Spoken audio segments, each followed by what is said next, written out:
नमस्कार दोस्तों।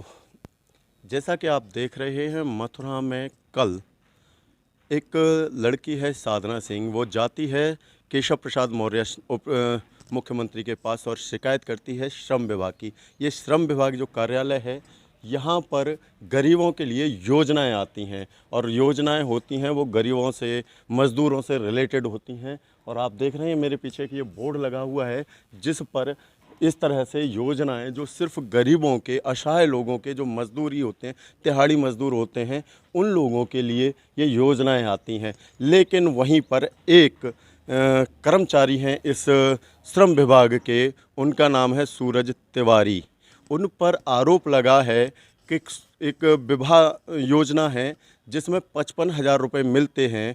उन्होंने, जिसकी सिर्फ एक बेटी है, उसकी 2 बेटियां सो करके शादियां करा दी और उसकी भी शादी 2 बार करा दी। एक पहले हो गई, उसके बाद शादी हो गई। इस तरह की शिकायतें इस विभाग की, कंप्लेंटें बहुत सारी आती हैं। उससे पहले भी यहाँ पर एक सहायक श्रम आयुक्त रहे थे जिनका नाम है प्रभात, और प्रभात सिंह के टाइम की जो समस्याएं थीं, क्योंकि वो लोगों को गाली देना, कर्मचारियों को गाली देना, उनके टाइम की ही ये सारी चीज़ें हैं। और उसी टाइम की ये योजना का पैसे का गबन का है। और मेरे को सबसे बड़ी चीज़ तो हंसी इस चीज़ पर आती है कि किसी कर्मचारी पर जब आरोप लगता है और उसके ऊपर कार्रवाई भी होती है, जिस इंसान ने घपले किए उस इंसान को कुछ दिन के लिए सस्पेंड किया जाता है और फिर से उसे दूसरी जगह कार्यरत कर दिया जाता है और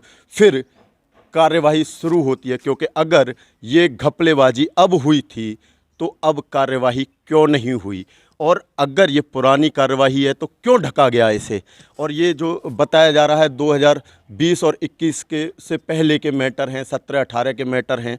उस टाइम पर जब अधिकारी यहाँ पर थे तो किस तरह से योजनाओं को पास किया गया, एक षड्यंत्र और इस प्रांगण में रचा जा रहा है। और वो षड्यंत्र अगर हम बताएंगे तो पैरों तले ज़मीन खिसक जाएगी। इस तरह के यहाँ पर षड्यंत्र रचे जा रहे हैं एक दूसरे के खिलाफ। क्योंकि ये श्रम आयुक्त जो आश्रम जो जगह है, ऑफिस है, कार्यालय है, इस कार्यालय में यहाँ गरीबों के लिए योजनाएं बनती हैं। और गरीब, अनपढ़, गंवार लोग होते हैं जो पढ़े लिखे नहीं होते, अंगूठा चलाते हैं, बहुत से लोग होते हैं जो साइन भी कर लेते हैं, उनको किस तरह से बेवकूफ़ बनाया जाता है उसका जीता जागता उदाहरण इस कार्यालय में रहा है। इस टाइम जो अधिकारी आए हुए हैं, कई बार हमारी उनसे मुलाकात हुई और हमने देखा भी है, उनका नेचर भी देखा है कि अच्छे से कार्य करते हैं। और उसी के तहत यहाँ पर अब एक और गेम होने वाला, उस गेम के बारे में भी हम बहुत जल्दी खुलासा करने वाले हैं। क्योंकि तथ्यों को हम जब तक अपने पास इकट्ठा नहीं कर लेते हम उसके बारे में नहीं बताते। लेकिन हम इतना ज़रूर बता देंगे कि ईमानदार अधिकारी को इस मथुरा के इस कार्यालय में टिकने नहीं दिया जाएगा ज़्यादा दिन।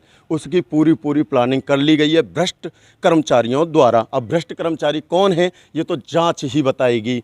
ऐसे ऐसे कारनामे इस कार्यालय में चल रहे हैं। जब हमने श्रम आयुक्त अधिकारी से बात की तो उन्होंने बताया सूरज तिवारी के खिलाफ जो भी उनके पास कंप्लेंट आई थी, उन्होंने उसको उच्च अधिकारियों को अवगत करा दिया और जो शिकायत होती है उसको पूरा उन्होंने लिख करके भेज दिया है। अब हम आपको मिलवाते हैं श्रम आयुक्त BL। सर, आपका नाम? ML पाल, सहायक श्रम आयुक्त मथुरा। सर, एक कल केशव प्रसाद मौर्य जी आए हुए थे मथुरा, तो वहाँ पर एक महिला शिकायत लेकर पहुँची थी इस कार्यालय की। सूरज तिवारी जी हैं कोई, उनके खिलाफ क्या मैटर है वो? क्या नाम था महिला का? साधना सिंह। साधना द्वारा सूरज तिवारी के खिलाफ 2 शिकायतें की गई हैं, जिस पर मेरे द्वारा जांच की गई है और जांच में कुछ तथ्य सही पाए गए हैं, जिसके लिए मेरे द्वारा उनके खिलाफ विभागीय अनुशंसा कार्रवाई है लिखा गया है और उच्च अधिकारियों को प्रेषित कर दिया गया है। सर, एक चीज़ और है, उसकी एक कंप्लेंट और है कि जिस इंसान पर भ्रष्टाचार के आरोप लगे हैं उसको और पदोन्नत कर दिया गया है। ये क्या मैटर है? आपसे किया गया है या उच्च अधिकारियों ने किया है? नहीं, वो तो श्रम प्रवर्तन अधिकारी के पद पर कार्यरत हैं और उसी पद पर कार्यरत हैं, अभी पदोन्नत नहीं किया गया है। मतलब एरिया ज़्यादा दे दिया गया उनको कुछ? अब वो उच्चाधिकारियों का क्षेत्राधिकार है, जी। जैसा उचित समझते हैं वैसा करते हैं। जैसा कि अभी हमने दिखाया आपको कि श्रम आयुक्त अधिकारी से जब हमने सहायक जी से बात की तो उन्होंने बताया कि मेरे द्वारा जो कंप्लेंट आई थी उस पर आख्या लगाकर मैंने उच्च अधिकारियों को अवगत करा दिया गया है। अब देखना यह होगा कि उस पर क्या कार्यवाही होती है। क्या जिस शख्स पर आरोप लगे हैं जिनका नाम है सूरज तिवारी, वाकई क्या वो दोषी हैं या निर्दोष हैं, इसका तो पता जांच के बाद ही लगेगा। लेकिन जब जो जांच हुई है उसमें कहीं ना कहीं उनको दोषी पाया गया है और उनके ऊपर आरोप लगा है और उच्च अधिकारियों के ऊपर आरोप है कि उनको जो रिक्त पद थे, उन्हीं की पोस्ट का जो रिक्त एरिया था वो भी उनको दे दिया गया है। अगर किसी अधिकारी ने कोई यहाँ पर भ्रष्टाचार किया है और उसी भ्रष्टाचार के तहत उसको और एरिया ज़्यादा दे दिया जाए तो क्या वो भ्रष्टाचार ज़्यादा होगा या कम होगा? अब ये सोचने वाली बात है कि आखिरकार किस प्रकार के अधिकारी हैं और अपने ही कर्मचारियों को किस तरह से वो मोटिफाई करना चाहते हैं कि भ्रष्टाचार आप ज़्यादा करो, क्या गरीबों का खून और ज़्यादा चूसा जाए?